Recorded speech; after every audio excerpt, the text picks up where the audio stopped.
Alright, quick video. I'm going to show you guys how to get the developer options, which is going to enable a lot more of your settings when you're on Android phones.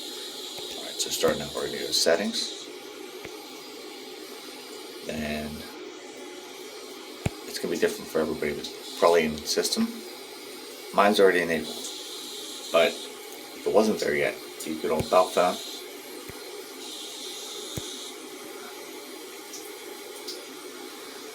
And software info, and see that build number right there? You would tap it 7 times. See how it's coming up for me, no need? You tap it 7 times. Exit back out. And it would have showed up. Then when you're in here, a couple things.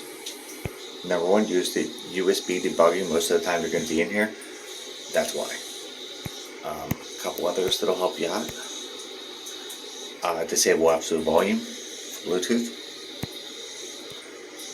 You could just go with the Bluetooth codecs.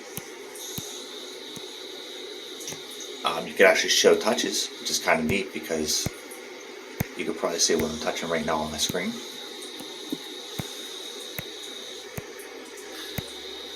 The big one for me, and let me see, where are they? Oh, the animations. Okay, these are probably set to 1, all these animations. If you want to see an animation when you click on something or exit out of something, put it on 0.5. It'll speed it up. I don't care. I turn mine off. It'll speed your phone up a lot. There's a lot of other things. It's mainly for developers, but there's a lot of things in there just to help everyday people out. Get a nicer interface.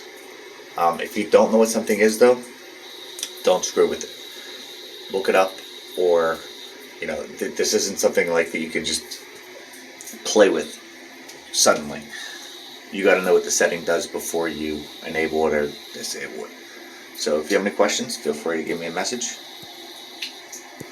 And that right there, that developer options I just showed you, that is going to help you so much with all the tricks I show you from here on out.